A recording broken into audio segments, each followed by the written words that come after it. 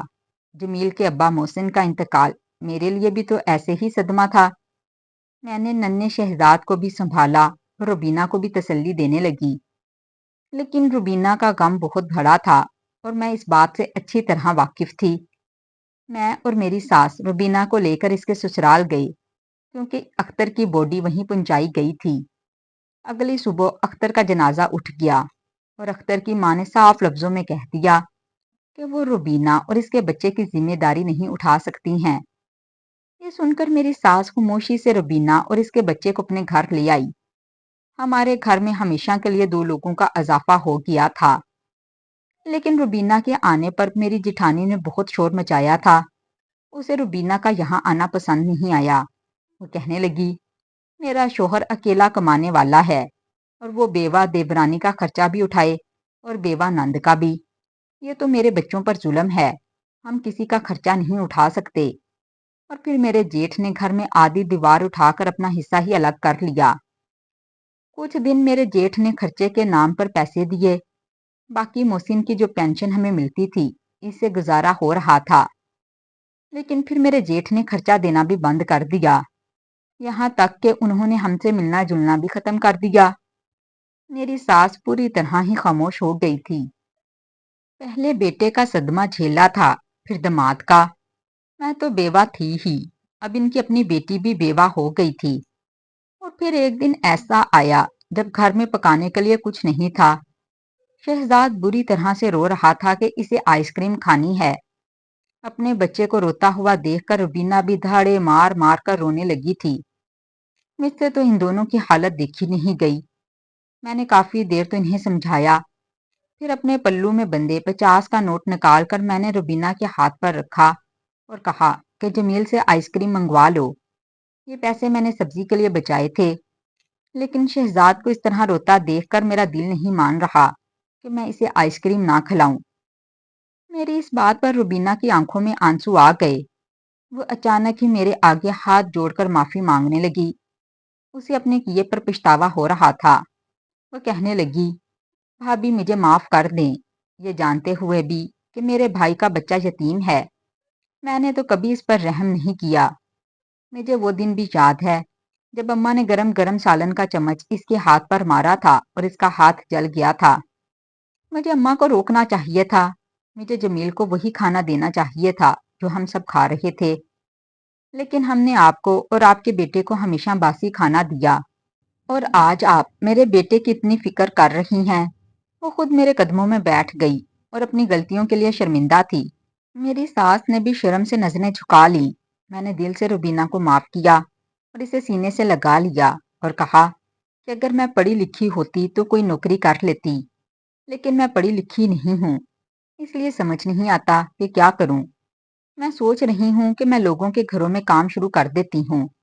میری بات سن کر روبینہ نے انکار کیا اور کہنے لگی، نہیں بھابھی، آپ کو اس کی ضرورت نہیں، مجھے سلائی کا کام آتا ہے، میں کل سے ہی سلائی شروع کر دوں گی۔ بس آپ باہر بورڈ لگوا دیں کہ یہاں کم قیمت میں عورتوں کے کپڑے سلائی کیے جاتے ہیں۔ روبینہ کے پاس سلائی کا ہنر تھا۔ اس نے سلائی شروع کی تو اچھا خاصا گھر کا خرچہ چلنے لگا۔ پھر دھیرے دھیرے میں نے بھی اس سے سلائی سیکھ لی، اور اب ہم دونوں نند بھابھی مل کر خوب سلائی کرتے ہیں، ساتھ میں مل بانٹ کر گھر کے کام بھی کرتے ہیں۔ ہمارے گھر کا گزارا ٹھیک ٹھاک چلنے لگا۔ جمیل اور شہزاد ایک ہی اسکول میں پڑھ رہے تھے۔ اب تو میری ساس بھی گھر کے کام کاج میں ہاتھ بٹا دیا کرتی تھی۔ ہم ایک دوسرے کے غم کو سمجھ گئے تھے، اسی لیے زندگی کی گاڑی آگے بڑھ گئی تھی۔ لیکن کبھی کبھی میں سوچتی ہوں کہ کیا کسی دوسرے کی تکلیف کو سمجھنے کے لیے خود اسی درد سے گزرنا ضروری ہوتا ہے؟ کیا ہم اچھے وقتوں میں کسی دوسرے کا درد محسوس نہیں کر سکتے؟ کیا ضروری ہے کہ جب تک خود پر نہ بیتے ہمیں دوسروں کا بھی احساس نہ ہو؟ تو ناظرین، مزید اس طرح کے سبق و موز کہانیاں سننے کے لیے ہماری ویڈیو کو لائک کریں، شیئر کریں اور ہمارے چینل کو بھی سبسکرائب کر دیں، اور کمنٹ باکس میں لازمی بتائیے گا کہ آج کی کہانی آپ کو کیسی لگی۔